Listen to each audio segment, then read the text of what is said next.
This one's explosive. Do I make you horny, baby? Oh my gosh. Premier PUBG analysis. Just turns me on.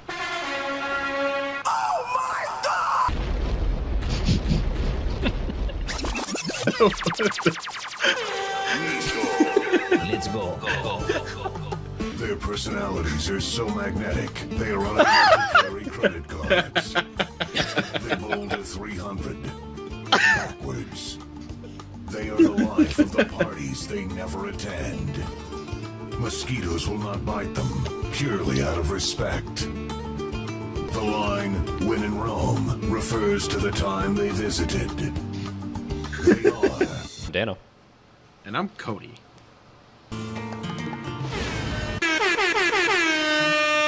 smoke weed every day.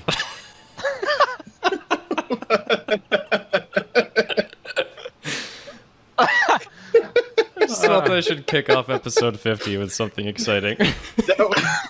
That was pure beauty. Glad it was a total surprise. So much. All right, so Okay. that's kicking off our 50th episode, everybody. As announced, that was Dan. I'm Cody, and we have our favorite special segment man here for the whole episode, the Lemon Wand. Horn, horn, horn. Horn, horn, horn. Oh, Jesus. This is the HOTDROP Quarter-Bicentennial Celebration, everyone. Episode 50. First off, Discord. Hit all the bingo board pieces. Great things happening. I can't even... We say it every week, but it's you have to be there but to like experience really, it. like really, people, So we had, I think it was Jammy Today, posted that picture that he was away for what? The tiniest amount of meeting. Yeah, and there were 350 missed messages. We have people in here holding up meetings. All right, I'm gonna read this off. I think that's the only that was way to point do click. it. Right. All right. Yeah. Point click dead. So I had this big meeting today with the heads of all the trades to get timelines and everything down. So in the middle of this meeting, my phone starts making this big beeping noise. I look down to see who it is, as everyone looks at me. Who could it be? It's Dano tagging me in the question that someone has asked about Xbox PUBG. I looked up and said, I need a minute, this is an important matter, and left the room. Spent 5 minutes typing with everyone, came back into the meeting, paused, waiting for me.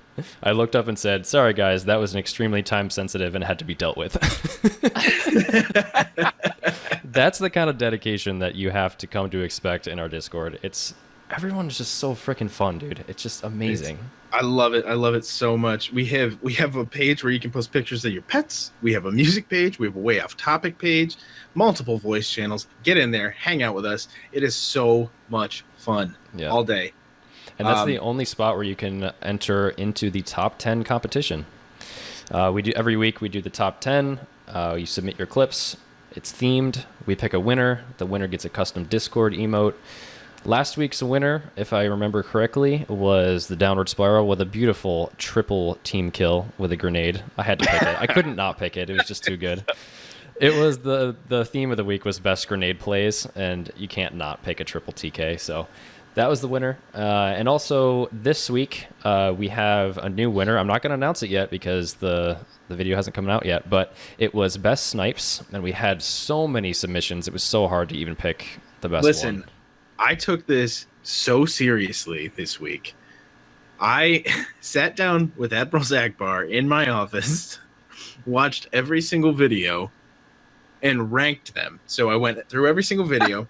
I put them all down in no order, just like, yeah, that deserves to be considered. That deserves to be considered. And then we graded them based on flick, movement, pressure, wow factor, and something else. Oh, line of sight. And each one of those was on a 1 to 3 scale. So you can get a score of 1 to a 3 on all of those, and then we added up the highest scores based on those. So this was the most effort we've ever put into the top 10. I really hope you enjoy it because there were some really good shots this week. Yep, and I expect that to come out on Thursday or Friday of this week, just because I'm a little bit behind and we're a little bit late to record. So next week, it's going to be Cody. This one I'm really excited about. We want to see your best team saves. So your pickups, your best way to save a squad member or your entire squad and pick the team up, whether that's a squad kill or you get behind cover in a cool way. We want to see your best save / team pickups. This should be really cool. I'm sure you all have some pretty awesome ones out there. I'm going to submit one myself this week. So get out there. Let's see what you got. Beautiful. Beautiful. I mean, we couldn't keep going without thanking every single person for all of your subs and donations and your support on our Patreon. We are so close to being able to get me an Xbox to play with all you Xbox people. How close is it? I mean, we're within what, $50 or so of like getting this thing. So please keep at it. I know we're begging for money here, but this is the only time we ever ask for money. Like, we don't do this for money. This is the only time we ever ask for it, just because we want to get in with you guys. Cody has bills and all that. What was it? You need electricity, and my wife wants a mattress, and whatever. Yeah, I should actually read that one. Like, my wife wants a mattress, but you know what? I think we need electricity. We need electricity. You win some, you lose some. I think Xbox fits into that, right? Electricity, because you need electricity for the Xbox, clearly. Correct. Internet connection. Right. And for whatever reason, John pays thousands of dollars in electricity a month. But if he bikes to work, he gets a discount. Yeah. No. You use the bike to generate the electricity. Right. Like a hamster. Yeah, you carry a battery in a backpack, so you charge it up as you go. That makes sense. Yeah. That makes sense. Right. So yeah, please, if you're interested, just 50 cents a day. Cody could be playing with the Xbox crew. Everyone wants him to. I want him to. And here's the thing. I know this is a PUBG podcast, but also Madden season is fastly approaching. That's true. And for anybody who wants to play Madden, I love me some Madden for 2 months out of the year. And I will play the hell out of that game along with PUBG. So get in there so I can get some Madden gameplay on the Xbox, people, because apparently that's not a game that's on Steam. No, it's not. It's weird because 2K is, but Madden, not a game that people want to play on a computer, apparently. Steam is weird with the sports games. I think it's probably because a lot of it's EA stuff. It might be on... no, I actually don't think it comes out for PC. Right. Anyway, regardless, we're doing other things. Well, by we, I mean the Xbox group. They're doing Rocket League nights. They're talking about playing poker on the Xbox. Maybe we could even do some fun Jack-in-the-Box or Jackbox party pack streams. There's so many opportunities and so many options once everyone is on that platform. So toss us a few bucks and let's do it. We gonna do it and do it. We gonna do it on the Xbox.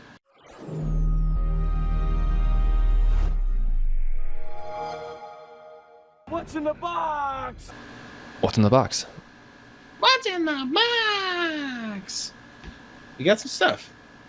Well, you put the link in there, so why don't you go through the link? All right. So we got a community weekly post, July, week 3. This is today marks the 4th edition of the community weekly post, they say, and I hope you're enjoying the weekly updates in this form. I think they missed one. I don't remember reading off one of these, but we've got a weekly update. They talk about graphics and textures on the Xbox One X. The X utilizes a lot more detail than the OG and S versions. Basically, they turn the settings up from low to medium. And that's me making a joke. I read that the Xbox One X. I read that the Xbox One X has the processing power of 1070. Is it that high? Holy shit! That's what it said. That's what I read the other day because I was doing some research because they're super expensive, and I was like, why is it so expensive for the next thing up that's not even going to be the newest generation for a long time? And apparently that's what it says. Yeah, they're all about their 4K on the Xbox One X. The S does 4K also, but I think it's something else about the X that makes it a little more powerful. I'm not totally sure. Extreme, that's what the X stands for, yeah. So the X users are able to see textures of higher quality. It means it requires more resources to output these textures, obviously, without having frame drops. So to mitigate these types of issues and to create more fog, What? Create more fair looting and combat situations. We decided to make the rendering process to display the highest quality textures more gradual. This means buildings will load faster, allowing you to get in and start looting quickly, with the texture quality gradually increasing until it's fully rendered to the highest quality. That's kind of neat. The changes we made currently aren't being liked by many of our X users, and we plan to further optimize the rendering process so that the higher quality textures can be rendered faster. As far as scoping, PUBG now uses high detailed world data and less imposter data. Fake data. Big data. To improve visibility. So now many objects will be seen in higher quality while scoping, which we hope many of our players will like. So this one is something we noticed. It was like we were sitting in Miramar in a building and scoping in on some people with 8Xs, and I even asked one of my squad mates when I was playing on Xbox, hey, like, do you see that antenna tower being completely Play-Doh? And they were like, yeah, okay. So now I have a frame of reference. The Play-Doh tower, he's right to the right of that. So like we were using the crappy textures as a means to figure out where our enemies were. So that's something that's happening with scoping because you're rendering from a further distance away. New Molotov mechanics. Have you tried out the new Molotovs? If you're not quite sure what we're talking about, check out the video. They link a video to explain the new changes. These are the things we covered in the previous episode. Known bugs. There's a few bugs. Not being able to drive vehicles. Please specify the vehicle controller type, wired controller, yes or no, and whether there's an extra controller connected or charging. That's kind of an issue, I Someone think. forgot the keys. Yeah. It's, not so good. And then sound-related issues. Logged a bug where double footsteps are heard when the enemy has bare feet. In addition, when encountering a sound-related bug and submitting to us, please provide a video of what's going on. Loot boxes disappearing. Please specify which weapon you use to kill the enemy, location on the map, and mode. Solo, squad, duo. So if you can, please submit some tickets with their support team, and hopefully you can do a little bug bashing to help them out. Make them a better product. Get that all fixed before Cody gets his Xbox. Exactly. Yeah. It's up to you guys. And now, the last piece. I know people were complaining in the Discord a while ago. I think they're out now. But the Headhunter Crate and Snipe City event. I think there were some problems with the rewards being handed out. Players reported receiving locked crates as well, with weapon skins instead of the promised Headhunter Crate prizes, so that was not intentional. That's dumb as hell. Yeah, and they fixed that. Players should now receive the correct items when opening the Headhunter Crate. And if you haven't received one, contact them. They'll give you BP. Snipe City, they've sent out all the rewards for that, and you should have received the Snipe City crate in your inventory. And that's about it for Xbox on the Community Weekly Post number 3. So, do you have a tip of the week there? Yeah, so here's a tip. This comes from Clay in Discord. He says, while driving up to a suspected enemy location, if you have 4 people in your car, try slowing down just enough to let out 2 people on one side of the enemy location and then continue driving to the other side. They will assume that everyone on your team got out or is in the single car, actually, that they heard approaching, and will turn to watch and fight the car while your 2 buddies can flank them. It's an interesting little tip. I haven't tried it, but thank you, Clay, for that little morsel. We also have a tips, tricks, and advice channel in Discord. Again, I got to plug it one more time. So if you have any tips that you'd like to share that maybe we could share with the masses, pop them in there. Yeah, so this week we got a couple of calls that just seem to like also be posing questions, and usually we play all of our hotline stuff at the end because it's, you know, fun and cool, but we also realize that some people have questions to ask or things to input that pertain to our sections. So we are going to now place in a new question and answer segment. Call in on the hotline, leave your message, we will play it, and then we will respond to these. So here's our first one. Dano, Beard, hey, I got a question for y'all. I'm curious. If you could change one thing about the game, like anything, the map, the bullet drop, anything, dynamic weather, weapons, anything, one thing that you could change that would make the game better, in your opinion, for everybody, not just for your personal experience, but overall, one improvement they could make, as crazy as you want or as simple as you want. Tell me what it would be, because I'm curious. Personally, I think they need to have the old setting they used to have with map selection. Give us the option to pick the maps, but give us more customization with map choices. So right now they've got it set up where you've got Battle Royale, you've got Mini Royale. But where's the weather selection? Where's the dynamic weather overall? They had it previously, and they got rid of it for optimization purposes and because of server stability. But my thing is I want full customization of maps, because you've got some people that really like the fog weather, and you've got some people that really like the rain. But where's the added variety? Where's the nighttime for maps?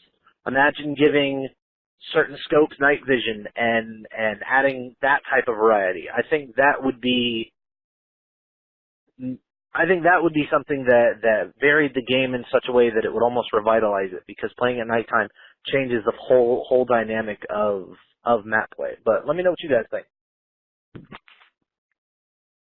I will let you know what I think. So I'm not going to answer the first question first. I'm going to respond to the thing about the map selection. They just need to let us select it. I understand that they're trying to get it so that they can have quick matchmaking, because that's going to be it. You know, you either choose all of them essentially, or you choose the Mini Royale. So if they were just allowed to choose whatever map, I doubt that Miramar would get a whole lot of attention these days. Can I get some agreement on that? Probably. Yep. Yeah. And so being able to do that, while it would be great, I think they are really afraid of laying to rest a map that they spent a long time on, and they don't want to do that. And if it's going to be included in tournament play in the future, that would also play a role in their decision making. But I would agree. I would really like all the map coverage that I want. Wait, so that's the thing you want to change, or you just? No. I was just responding to that part first. Agreeing to his thing was like, what would we want to change? And I think the variety of guns. I think that we need a better variety of weapons, not to a crazy extent. I don't want it doubled, but I think that we need maybe like one more or two more of each kind of weapon.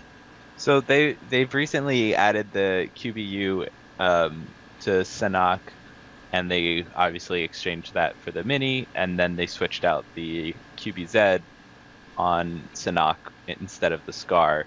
Are you thinking something along those same lines as well? Like another gun gets replaced, like maybe an AK gets replaced or something like that? Or are you thinking something else? Yeah, no, it's what you're saying. I think that there should be one that goes across to all maps, and then every other map has a different weapon to switch out. So like there's an M16 or something is constant, and then everything else is. You know what? Going through, I would say like pump action shotgun is a constant, and M4 is a constant, a Car 98 is a constant, and let's say an UMP is a constant. Every other map has those weapons plus two more of the different weapons of the same variety: AR, SMG, sniper, pistol. I think that'd be fun as hell. I think it would give some more incentive to play the different maps. For sure. Yeah. Which would be frustrating at this point, since we don't really like playing the other maps. But I would definitely go and play those maps if we had different weapons. Yeah, I've noticed I've been missing the Scar. Not at all. I haven't seen it at all. I saw it. Somebody posted a clip in the top 10 snipes or something. Yeah, and I was like, what? A scar on their back. Yeah. I was like, what's that? Oh, yeah. Oh. The Ugg boot. The Ugg I forgot boot. about that one. Yeah. Let's see. I think my change would be, I think it would have to be circle related, just because I think that would fix a lot of issues that we have on the other maps with the pace of the game. Either that or the loot. Like if it was specific to Miramar and Erangel, then it would be the loot tables, because I think those are terrible on those maps now. But if we're talking all around, I would say like the dynamic circles on Sanhok is a fantastic change. I love playing with it. I love the quick to move but slow to get there kind of circles that Sanhok has. I think it works really well on that small map. I don't know if it would be able to work the same on a large map like Erangel or Miramar, but something to speed up the middle game, make it so that it's not hot, cold, hot.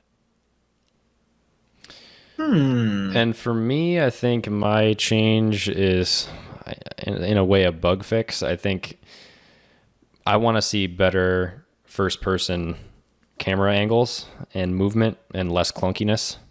That's a really good one. Having the view feel like you are looking through a like chest-mounted camera, like law enforcement officers have nowadays. Like, it's so low, everything is so big, the perspective is off.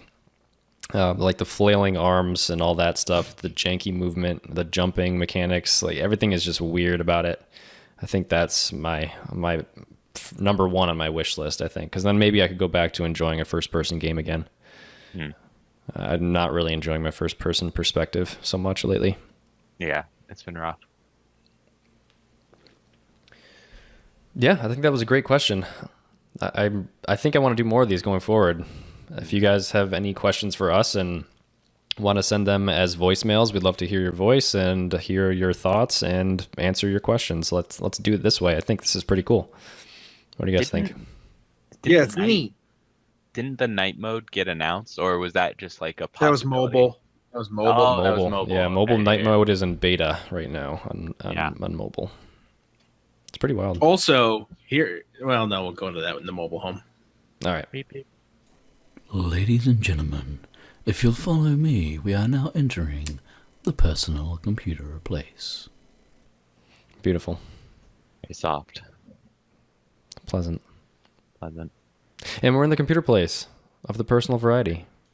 And I think we don't really have any big news other than PGI's happening. The PGI. And you know what, guys? I remember we talked a lot of shit about this and said we weren't going to talk about it. We weren't going to watch it.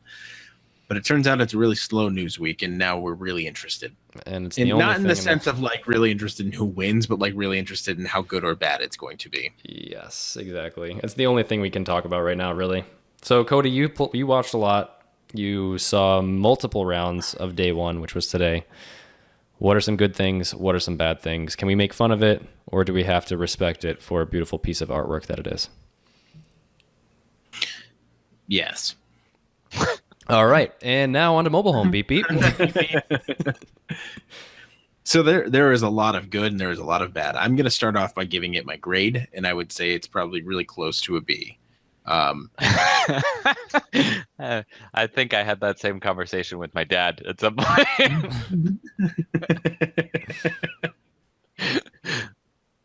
That was funny. So I watched rounds 2, 3, and 4 today. Full coverage too, so not just the matches. Where to begin? Let's start with the bad things. Okay. Nope, we're gonna start with the good things. Okay. Changed my mind. I'm keeping you guys on your toes. What if So- we kind of take our points of views from when we talked about it last time and have you respond to them? Sure, why not? So one thing we were concerned about was the pacing. Mm-hmm. Pacing is an issue for the first 15 minutes, and the commentators did a really good job of filling it. They had a way of describing what was happening and profiling the players that allowed you to not really pay attention to how slow everything was. So 80 players drop in. Nobody does a hot drop because there's a lot of money on the line. Sure. So you see the plane path and everybody diverges like ducks fly together. Like they all just kind of went off in a V, and as the plane went across the map, they would go and just kind of show players from each team, talk about them a little bit, and watch them loot up while giving you ideas about the locations of everybody else. Where it got tiring was that took about 15 minutes before anybody usually died. Yeah. And so you're watching for a long time, but then that 15 minutes to 30 minutes is just nonstop death. Slow, I guess it's like slowly picking up. So you'll see a team interact, and then people flock to the sounds, and then slowly and slowly and slowly, but the circles move really quickly. And so you'll see people converge, and they have like a God mode where you can essentially see teams and their tags, sort of like a replay system that we have, but like much, much, much better. Mm-hmm. And So you said that the circles move quickly. It's faster than. I don't know if you're it's used to on faster. Unreal? I don't know if it's actually faster. It seemed just like felt the like it pacing watching it. was much faster. Like when people would get into a fight, they were fighting against the blue more often, Okay. which made it better. Because it's not that I guess it wouldn't be that the circles were actually moving faster. It's that they were all staying on the outskirts, so they were fighting against the blue and constantly moving once they got into engagements. Got it. Because they would use it as a tactic to stay sure. ahead of themselves all the time. And once that happened, they worked out the kinks a little bit in the first 2 matches that I found, but they would switch away from fights as they were ending, and you would miss like the last kill or whatever. But you knew somebody was gonna like beat the other person, but it was just like anticlimactic that they would build it up because the commentators were awesome. WTF Moses was in there. Who was the person? Pansy. Yep. They were awesome. They were super knowledgeable about the game. They were awesome about strategy and meta and like the players. They knew everything about them, and it was really great. But then they would like lose it because there were only 2 people commentating on the whole match, and they were following 80 people. Yeah, that's tough to track. Yeah. Let's see. So you were going to talk about the replay system. And how, like, did you feel like sometimes we make fun of the replays that we see, like they don't make sense? Yeah, so this was spot on. The only thing that I would complain a little bit about was the quality of the stream. And I was in a place where there was really good Wi-Fi, so it should have been a little bit higher quality. But they have so much going on, I think that it made it a little more difficult to maybe for my tablet to keep up with, or I don't really know, but it got blurry at times, or like the graphics within the stream just didn't look as crisp as they probably could have, because there was so much happening. If they had like a God mode, which is like a big panning camera that switches and they can scroll through every player. Their teams were all associated with a color. So like if it was the purple team, say it was Liquid,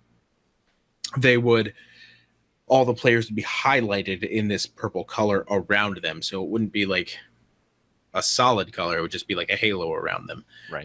But everyone that you could see has an icon above them that is their name, their health, and what weapon they have out, and whether or not it's loaded. And Whether it or was not it's loaded. Interesting. Yeah, so it was red or white, depending on whether or not they had ammo or not. Oh, yeah, we have that in our UIs. That makes sense. Yeah. But also, when they would focus on one player, you would see everything that they had that was a utility. So any throwables, any meds, you would be able to see that underneath their nameplate. That's cool. Yeah, so like the commentators were able to tell you whether or not they were out of meds and couldn't heal up, or if they were out of grenades, or what they had to be able to use, so they could talk strategy while they were watching. Like, oh, he's backed up against the corner. He could throw a smoke. Why isn't he throwing the smoke right now? And then he would like pull out a smoke and throw it, and you'd be like, oh, sweet. But the way that they had it is they would be able to call these, and you would be able to see where their grenades were being thrown. So it wasn't just like the aim and then it would go away. They would throw it, and a red arc would go to where it landed, and then where it bounced, and then where it blew up. That's cool. it was lasting, so it wouldn't just go away automatically. From the God mode, you would be able to see every bit of where all bullet fire was coming from. They had tracer bullets for all teams, so they couldn't see it, but we could see it as viewers where all bullets were going. So if there were a lot of people fighting, it was just a hailstorm of tracer bullets and grenade fire and smokes, and it wasn't hard to follow. It was really engaging toward the end of every match, because the commentators had less people to focus on, and because they were so knowledgeable and smart about it, they really kept you entertained when there were like 4 or 5 teams left. So like about the time there were 20-ish people around, it was amazing to watch. Like on the edge of my seat, amazing to watch. Yeah. Moses was one of the best commentators that I've ever seen in any sport. So yeah, I need to watch those matches, because I didn't catch the ones that he commentated, but I did catch the end of one of them where I don't even know who it was, because I was half working, half paying attention to this.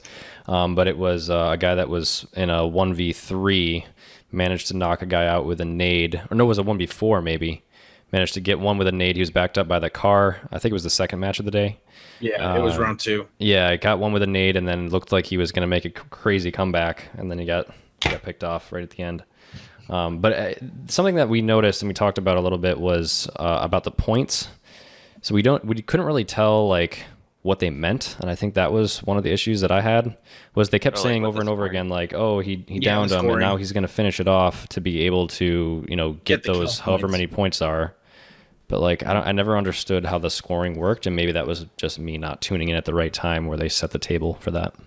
Well, that was kind of my concern, and John, you'd probably know more about game scoring and stuff, but No.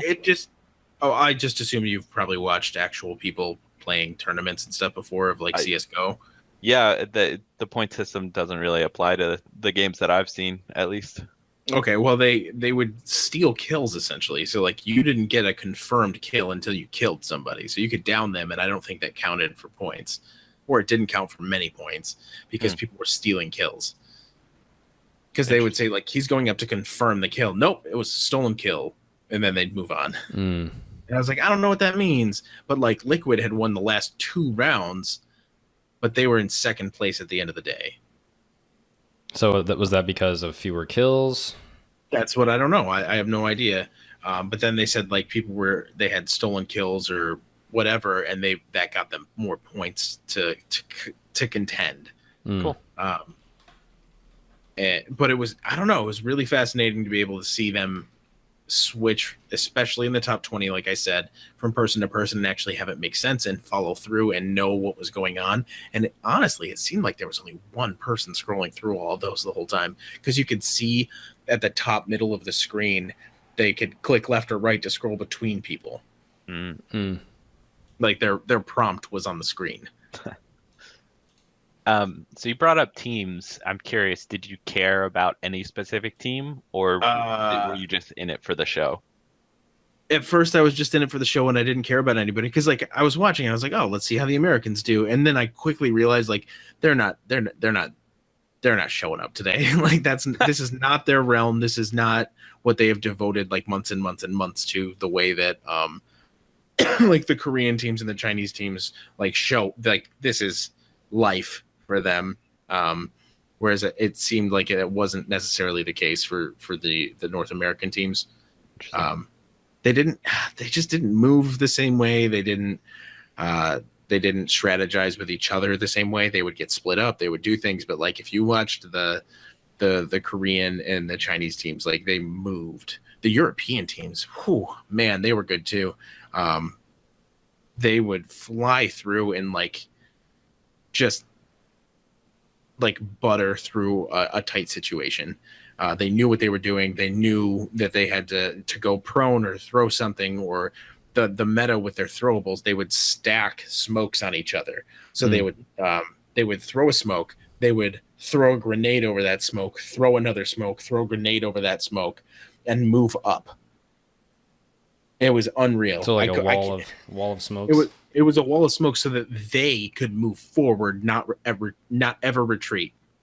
That's cool. They would keep throwing it, and then another guy would throw a grenade, and then they would throw one, and then another guy would throw a grenade. That takes a lot of coordination. It was unreal. For real. But like the American teams would use a lot of cover, and you could just tell their strategies weren't jiving with the way that everybody else was playing, and that's why like it's like they didn't show up that day. Interesting. Yeah. They didn't adapt well to what was going on. But then you see like so they had 2 Genji teams, Genji Gold and Genji Black, and they were, oh my god, so good. But they would just move so cohesively with each other that even if they weren't talking, they probably knew exactly what they were doing. They would just stay close, or the American teams would get in the same car together, and every other team would split up into 2 or 4 cars. That's interesting. Yeah. We talked about that. So that briefly came up in Discord, and I think it needs more thought. I haven't really thought about this, but there's many times when you are in a squad and you have your car and you come across another car. So does it make sense to split up or not? The first thing that came to mind is no. Probably. Yeah, the first thing that came to mind is no, because it's just more chances of you being spotted. But then I realized, well, the sound gives you away well before anyone sees you.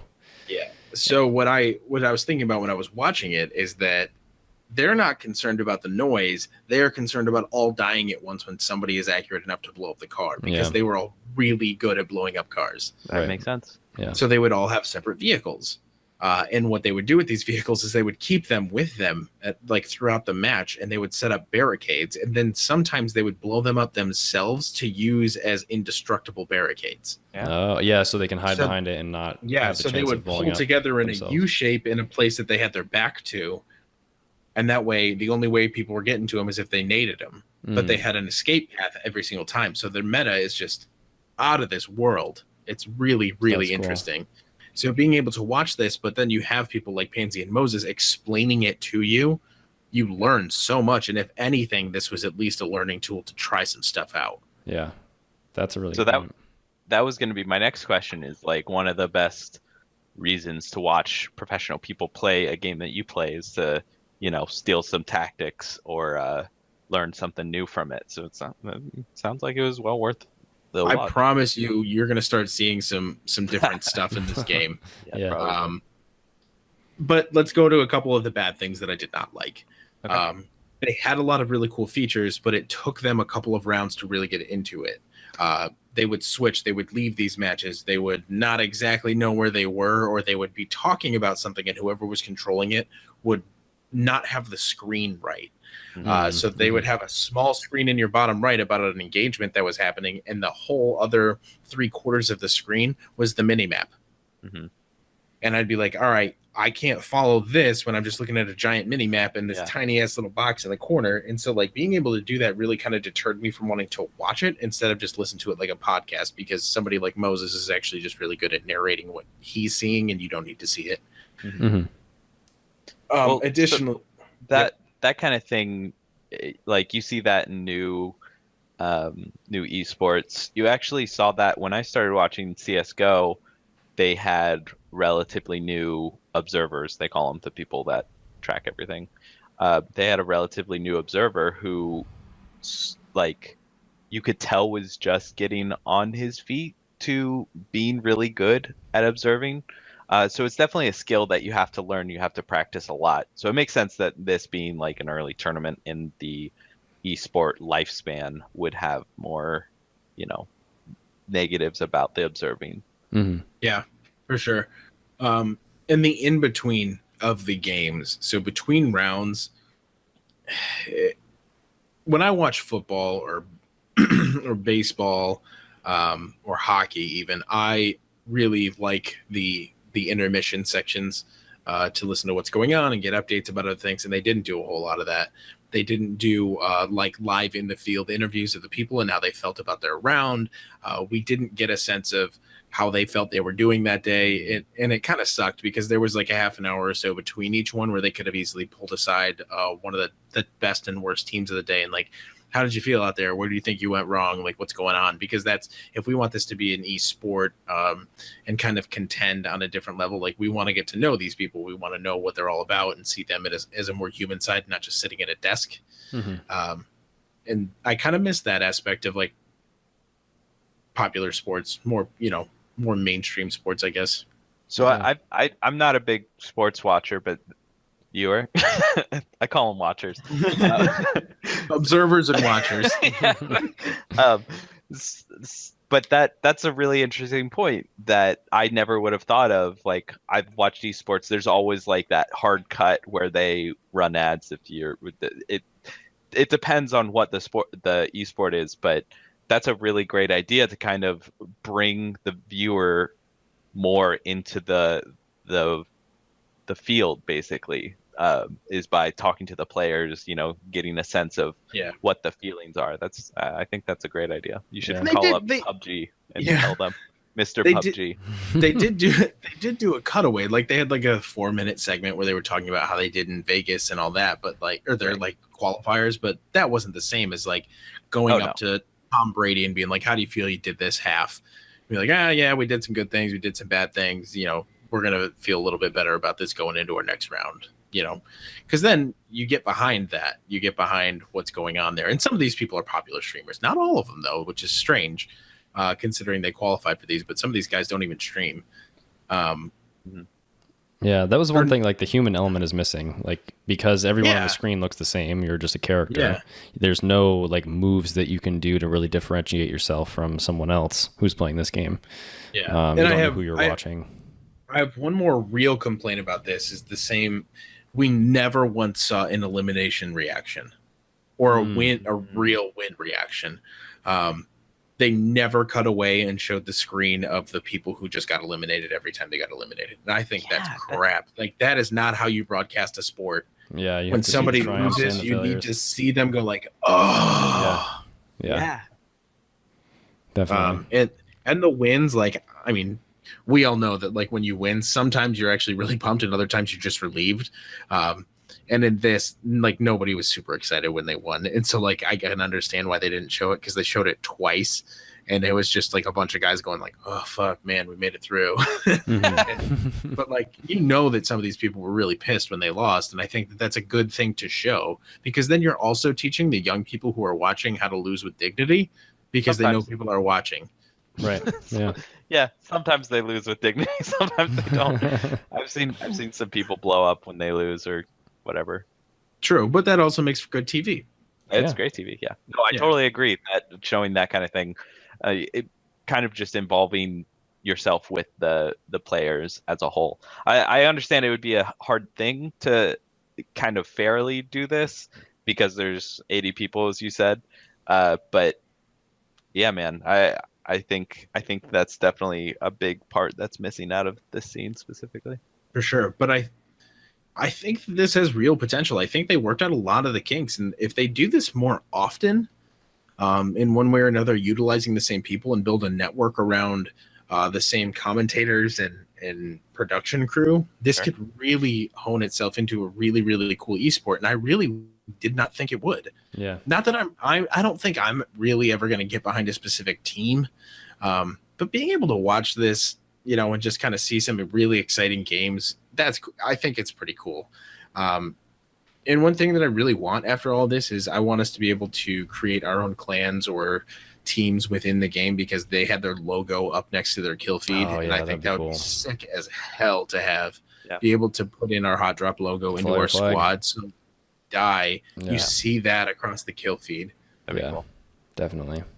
But I will say that one thing that you brought up kind of not convinced me, but kind of like confirmation biased me to agree with myself from the past was when you said that you know, it was especially interesting when you hit 20 players, and that's like, yes, of course, because then you can actually pay attention to what's happening. It's not just this blob of action. 100%. And I think that the more I would watch this, so say this went on for once a week, every week, I would get really tired of that first 15 minutes. Yeah. But because the first time you're watching it, you know, you go like, oh, okay, they're handling that fairly well. But then you go like, man, you got to speed up that early game. Yeah. Bad. There are lots of esports with slow early games. Like there's in StarCraft 2, you don't get a lot of action until like it's a relatively quick game. You can have engagements as early as like a minute basically, but that's only for like a very specific build order. I don't know the exact times because I don't play myself, but basically you have like a minute or so of just like banter that the casters can have or introduction about the players, their history and that kind of thing, which is really nice to have. But the better part is that it only lasts for like a minute or so. And then you actually get into what the build is going to be and that kind of thing. Dota has it too. You buy your items, you move onto the map, and then there's like this early play that can sometimes happen. I would say the only game that doesn't really have that so much is CSGO because you hop right into the rounds. But I guess you could say the knife round is kind of... Yeah, even pistol round sort of sets the tone for the match as well. And you can do intros and stuff there. But yeah, so like having an introduction like this is perfectly common. It just needs to not be 15 freaking minutes long. Because there's nothing to do when people are looting. Like that's not fun to watch other than like, oh, this guy found a Car 98. Good for him. And then that's the best thing that could come out of that, watching that experience, you know? And that was the sort of the, what's the word? The consensus. That's the word I'm looking for. A consensus in Discord. There's some chatter in there today about this, obviously, because this is the biggest news in PUBG right now. And we have some people who are interested in watching. I know Colonel Ping was pretty interested in the fact that there was 71 players alive after 20 minutes of playtime, and we've already hit, I think, like the 4th circle or something like that. Third circle, I think. Third circle. So, like, it was basically, if you remember Erangel, Gatka was right in the middle of the circle, and the circle extended, let's see, a diameter of about 400 meters. And so it was a pretty small area all around Gatka with the hills at the north and then the fields at the south and west. And that's it. There was still 71 players alive. And you know what I think part of it was they said that I remember reading one of these things, like they think people are playing too scared. Yeah. And I don't think that that's necessarily true. I think they are trying to play smarter so they don't get caught in a situation that they don't have backup, because everybody is such a good shot comparatively. You have less of a room for error. So if somebody sees somebody from 200 meters away, where one of us would always take that shot to pick a fight, they never did that until they knew that they were going to choose that fight. Yeah. And I think that played a really big role into why there were so many people left alive, because you would have eyes on one guy, but not know where his teammates were. And if you guys don't know where at least 3 of those people are, chances are you're going to get wiped. And that happened very fast. When a team lost one, chances are they lost everybody. Yeah. Or they lost 2 at a time. There was this one guy that played for one of the North American teams. I want to say maybe his name was like Ghosty or something like that. I don't really remember, but he would always be the last one alive on his team for 3 rounds, and he would hang out for a while and get a couple of kills, and then eventually he'd get dead. But it was tough to see the North American teams, because we're from here, they would just kind of poorly position themselves, or just go in and pick those fights the way that we would generally do. And I think that's what kind of screwed them over a little bit. There was one, the Honey Badgers. I don't know if they were an actual North American team, but they did okay for a while. They were kind of middle of the pack, but yeah, the North American teams are kind of the laughing stock of the CSGO scene as well. I mean, there's the classic Liquid. I think they were up 13 or 14 to 2 on Cash against one of the DE Cash against one of the better European teams, and then they lost it 16-14. And then they ended up losing the next map after that to lose the series. Americans are known for being aim gods, but terrible at strategy. They put the superstars and best streamers and best players together, but together as a team, they don't really work cohesively. I think I've seen that over and over again, at least with North Americans. For sure. But last thing that I kind of want to talk about, if you all are ready to move on, the point system that you brought up that we don't really know about, we were actually being very critical about the way the game kind of translates to an esport, and we didn't have all the information. So knowing that there's a point system involved actually makes this a better esport, in my opinion. Having an incentive to get kills, and not necessarily to force kills, but to have an incentive for teams to be more aggressive. Yeah. And it's fine that they're playing smart and cautiously.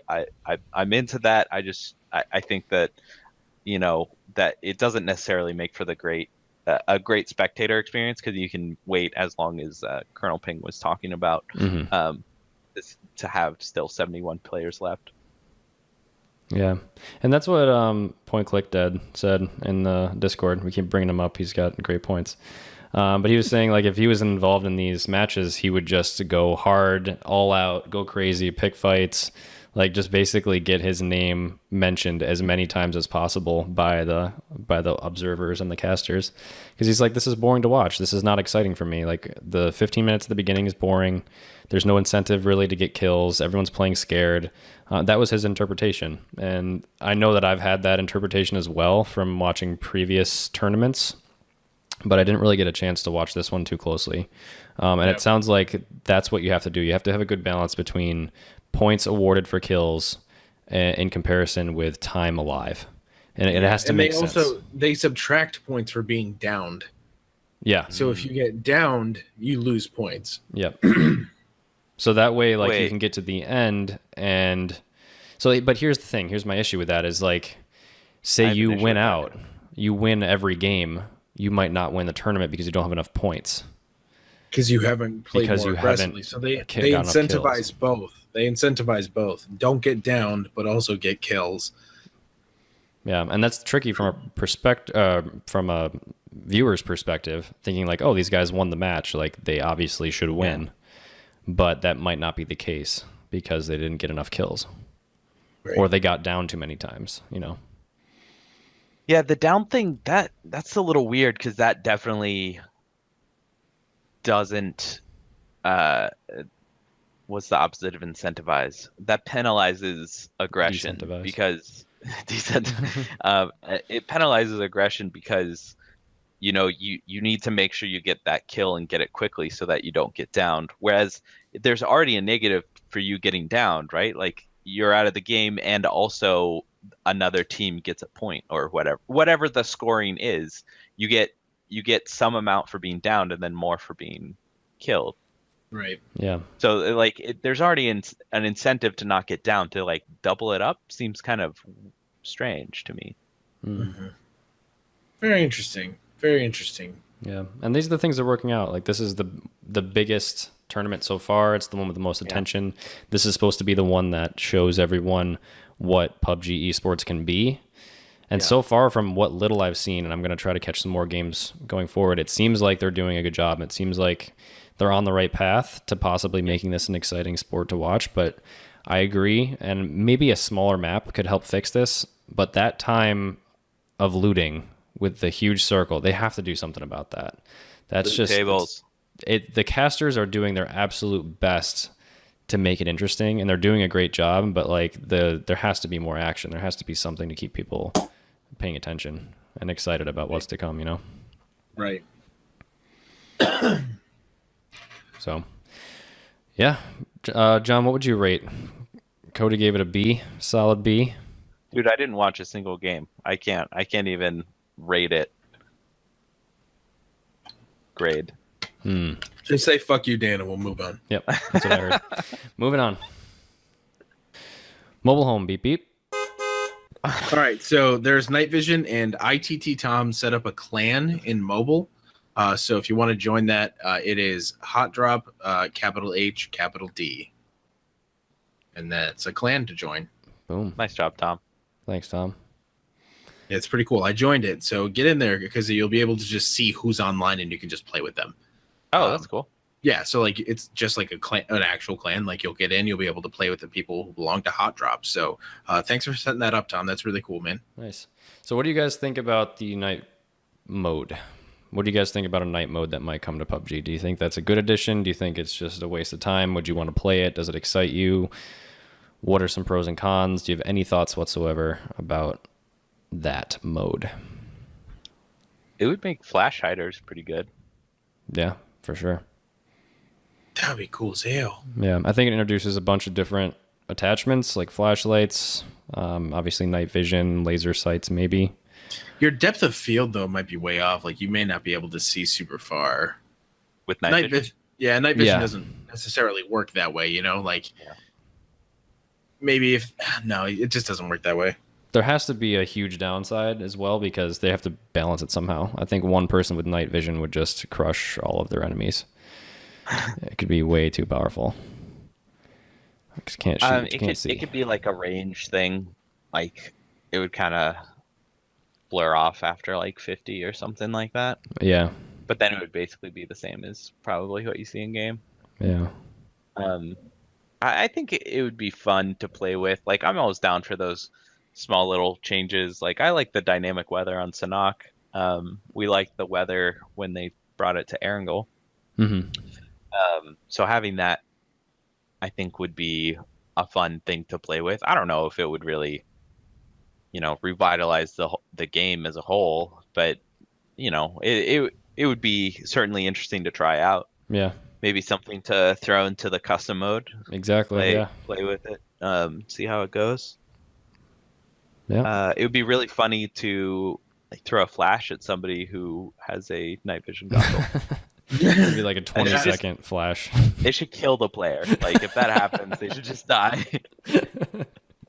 It would, at the very least, like, truly, though, like, they should not be able to see or have to take off the night vision goggles. Yeah, like, it busts the night vision or something. Yeah. Yeah, that would be. That'd be that's cool. Melee weapons would probably come in. Ooh, yeah, like silent crossbow Yeah, man, that'd be sick. and BSS would probably be pretty strong. Mm-hmm. You can't see the flash out of the suppressor, right? No, you can't. don't It's a think so, flash no. hider and a sound Yeah, suppressor. BSS would be pretty strong. Very. Yeah. Cool. So we're just gonna roll into question of the week next. What do you think? Question of the week is a question of the week. So no one really answered the question. Really? The question was, what custom games do you want us to play? And for Xbox, what custom games are you looking forward to? But it sort of just turned into what event mode would you want? And what game modes do you want to see added? So, okay. All right. Pay props for attention, trying. guys. Jeez. I mean, Born Killer King got it right. He was the first one to pop he- in there. Thanks, Born Killer King. Yeah, so you get a prize. Take it away, Cody. Okay, I'm Born Killer King says I'm looking forward to War Mode. I want to see team deathmatch type game on Xbox. Hell yeah. Yeah. Why not? Simple, straightforward. This one. Juan, What? it's all Oh. in the Discord. Yeah, I was just listening to your sultry voice. Sorry. We're trying to make you be a part of this so that eventually you'll take your 33%. Yeah, stop Not resisting. gonna happen. Oh, what's the rating? I didn't even watch a game, man. I don't know. Well, I don't even Damn. fucking like you guys. Why am I don't like on here? PUBG. Just like hanging out. After that, Dano said, agreed on the change. 6x is great because it is variable. That's not zoom. what we're reading. It's not at all what he No. said. No. I scrolled up too far, guys. Too far. It's not Born Killer King. Charlie MCN. Yeah? Yeah. Yeah. War mode for gun skill practice and custom for tournament / competitive play. Boom. Reaper, Elite Reaper says, I'd love to see vehicles and grenades only. D&D game mode for the win. I'd also love to see a headshots only mode with the R45 or Winchester with fast circles. That sounds basically impossible. Can't really get on board with that.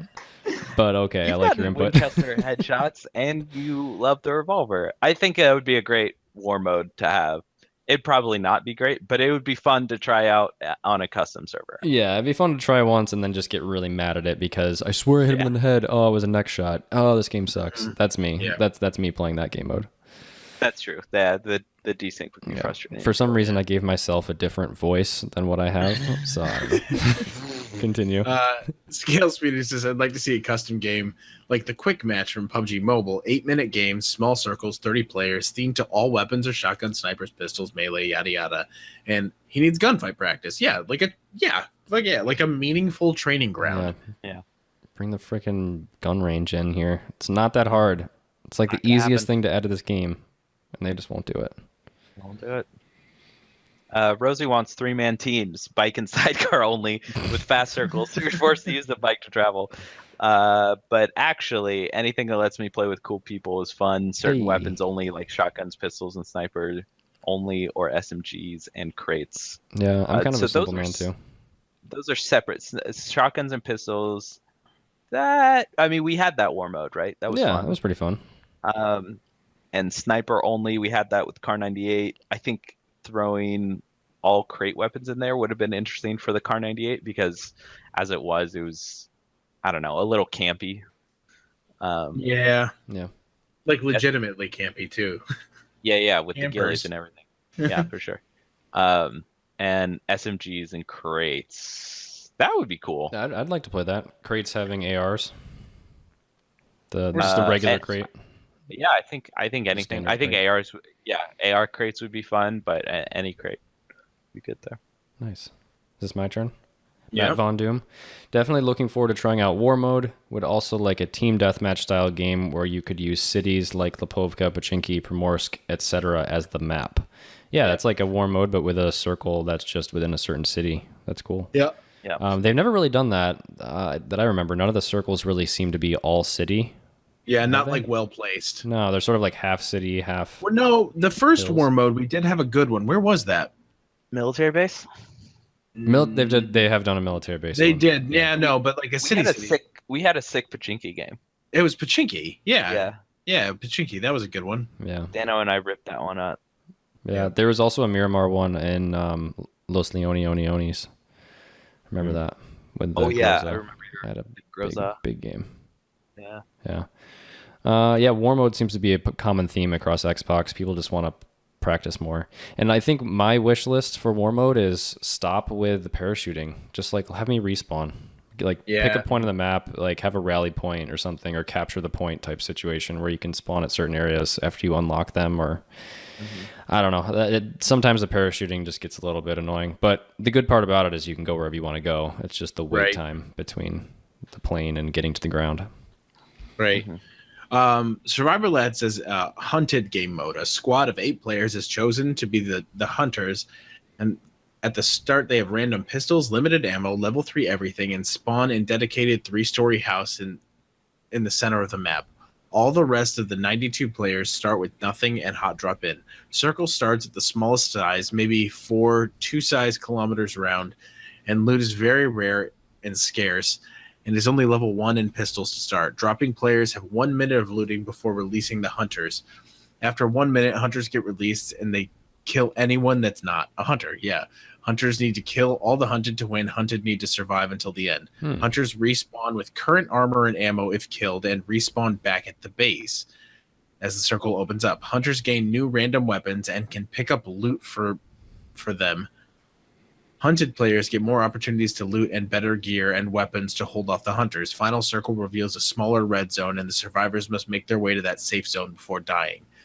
They make it, they win, the individual wins. They don't, and they die, and the hunters win. After the safety zone is revealed, a new zone will start steadily creeping in and start to kill the hunted and heal the hunters and replenish armor, boost, and ammo. This prevents an endless game where random hunted is hiding in a random corner. Interesting. That is really intense and kind of cool sounding. I don't know how they would ever pull it off, but yeah. And this is the kind of stuff we could do with custom servers if we like figure out that and also sort of have people be all on the same page of like wanting to play that type of game. Because like you could technically do that if everyone is on the same page, you know? Yeah. But there has to be, if they want to make this a real thing, they'd have to really implement some rules around it. But that's kind of a cool idea, yeah, to have like the most dangerous game type situation. Yeah, it's kind of like Dead by Daylight, but the survivors can fight back and on a much larger scale. Yeah. Like it has to be somewhat balanced.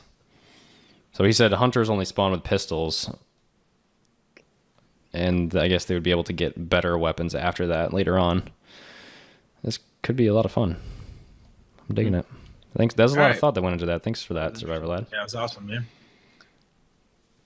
ITT Tom says tag, load a plane with minimum number of players, let's say 10, and the rest bots. Have a restricted plane area. One player is deemed it during the staging. He or she will have to find a non-bot player and tag them via the weapon chosen during the staging process. The maps, both large and mini, look normal to the person deemed it, while the others are able to see one another along with the hunter. I guess like kind of color-coded or something. Once a player is tagged, that person is removed from the game or the roles can be changed. If there are 20 players, then the hunter would have a partner, duo, 30 players, trio, and so on. Cool.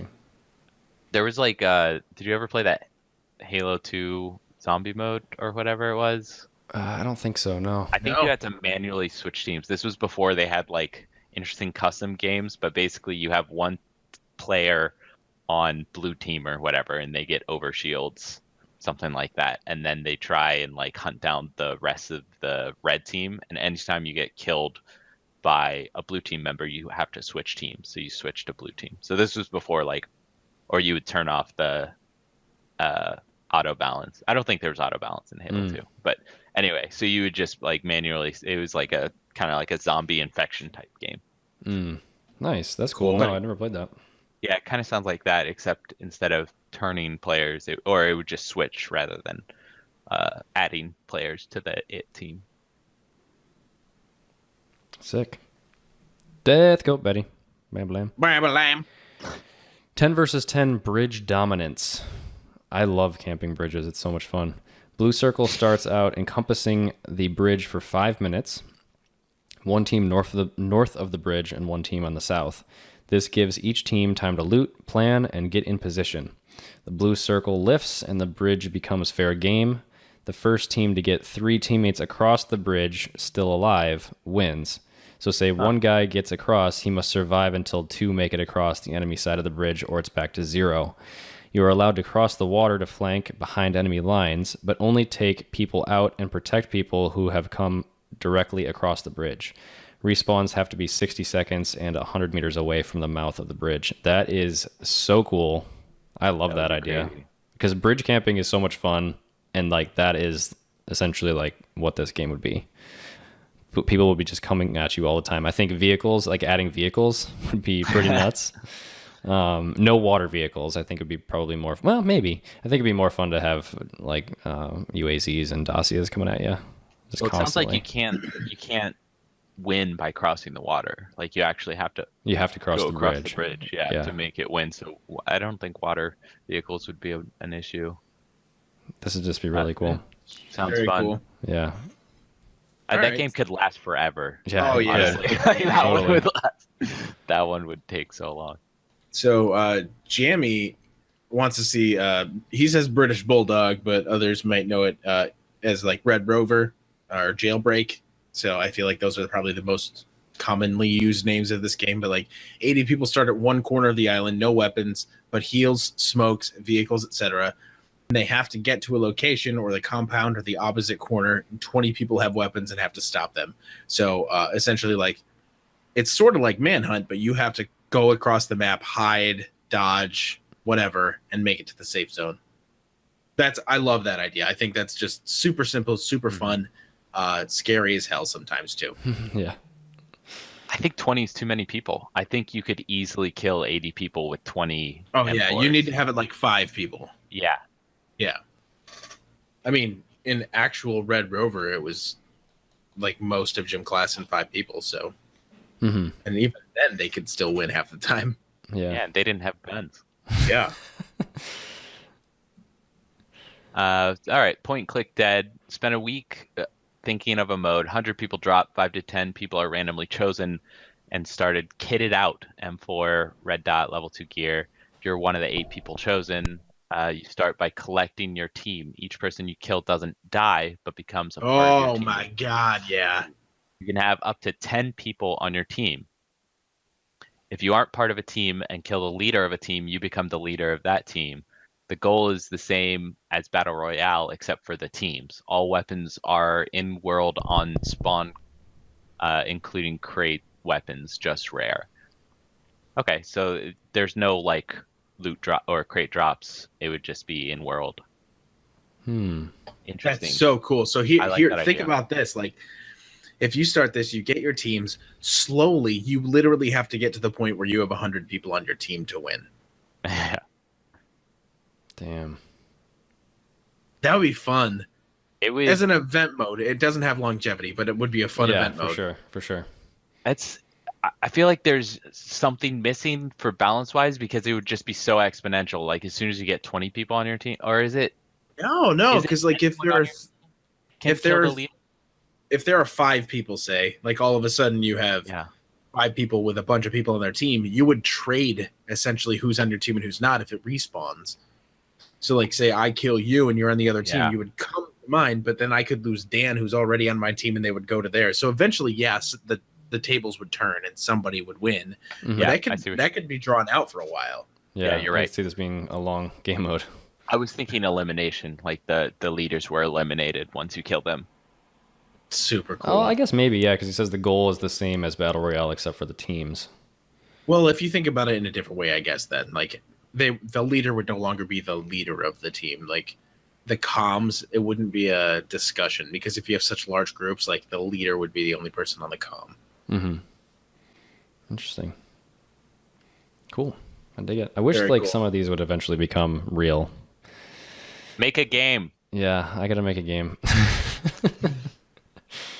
Is this me, the last one? Finish us off, Daniel. All right. Da Baby Man. Or Da Babby Man.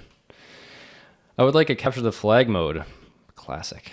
The home base for each team where the flag is in an open area in the base. 2 teams of 50. You would have to decide who stays and defends and who goes to try to capture. Same rules apply as regular PUBG. No respawns. Okay. Now the stakes have been upped here drastically. If the flag carrier is killed, the flag is dropped where he died. It can only be returned to its original location once a team member collects it and runs it back to its stand. So it's not like Halo was, where it's like you touch the flag and it goes back to your base. I think that's how it was, right? So I think 1 point should be awarded. Yeah, or a timer, right? I think 1 point should be awarded for picking up the flag and 20 points for a complete capture. I wouldn't have silencers in this game mode because I think it would encourage players to be more active and less campy. Also, another way to win the game would be once the time limit runs out, maybe after 30 minutes, whichever team has the more points would win. So sacrificing yourself to get a point would be worth it in a close game. I do believe this would encourage more rushing in and engagements and less laying prone and enjoying the scenery. In addition, if no points are scored by either team by the end of the time limit, the team with more alive would win. So yeah, this is like a perfect combination of classic, capture the flag, and battle royale. The only negative is if you're the first one out, you have to just sit and wait for the rest of the game. No. You wouldn't watch that. That was going to be my comment. Yeah. You'd get out of there. You would leave. Yeah. You could do this with teams. There could be more than two flags. You can just make this a crazy thing with like 5 flags, 5 teams of 10 or something like that. You could figure out some kind of jail setup too. Jailbreak, yeah. That might be frustrating too for players though, because if you are the first one, you might be waiting for like 20 minutes until you get broken.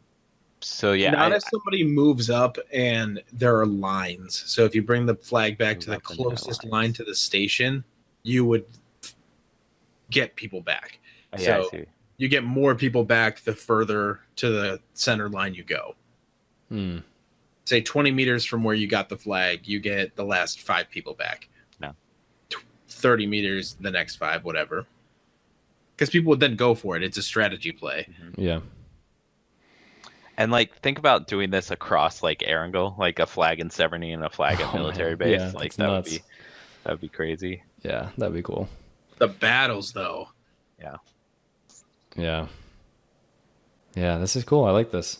Cool stuff. This was a great one. Great one. Yeah, didn't turned totally into follow. something weird. didn't totally follow what we wanted it to be, but that's okay. Really cool stuff. I wish we could make some of these come to reality, but alas, I'm not Brendan Green, and I'm not a developer. So anyway, this week, the question of the week, we had a couple of ideas. I think in the spirit of PGI, we might want to do that one, which was, what do you think the tournament could do to be a more watchable, more enjoyable spectator sport? What do you guys think about that one? Also the grades. I'm curious of people's grades.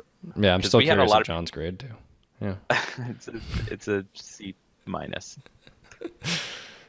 I'm curious because we had some people in Discord talk about that they were watching it, so I'm curious what other people think. Yeah, I know some people had some thoughts. They were sharing them, so put them in the form of the answer to the question of the week. I know Clay had a big wall of text, he said, so would love to hear that, and everyone else who has ideas or opinions, share them.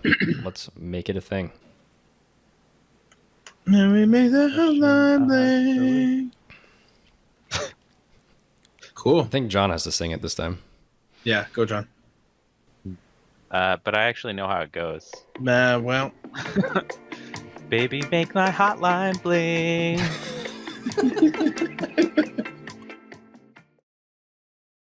You have new messages.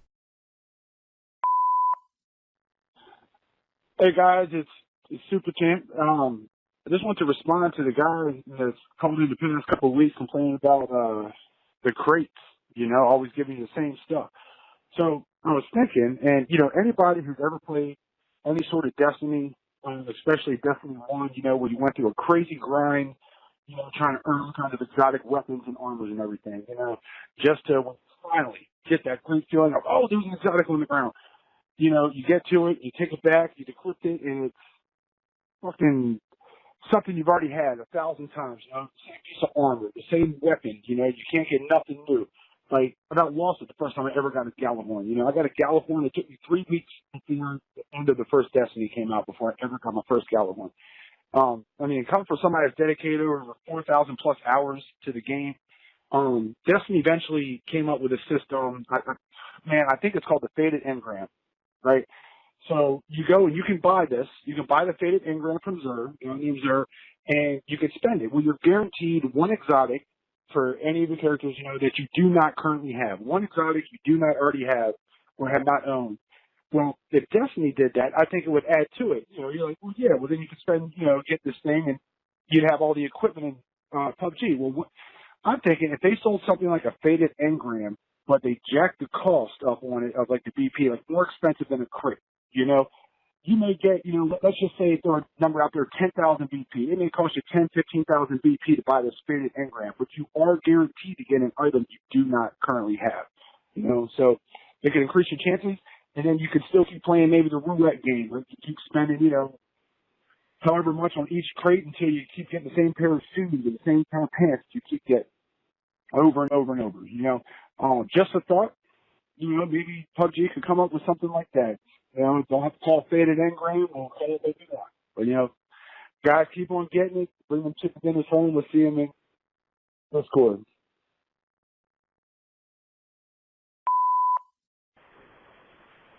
Hey, Blue Ball, how many pink polos and brown school shoes do you think I need?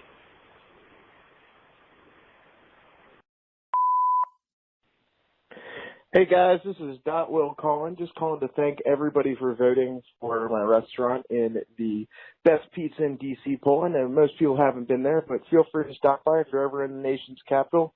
I'll take great care of you. And once again, I really appreciate it. Thank y'all very much and have a wonderful night. Bye.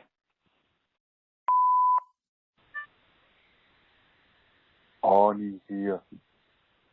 I want to talk to Hot Drop. Cammy, how could you? You forgot DVX. Not good. Fugly, you've got red on you. If it bleeds, we can kill it. Last week, I said Uzi 9mm. I was wrong. It's 9mm. And so everybody knows, I'm the party pooper. And I'll be back. Hey, this is Mr. Suds from the Xbox community. Just calling to say, really enjoyed my weekend playing with the Hot Drop folks at Few Chicken Denny's to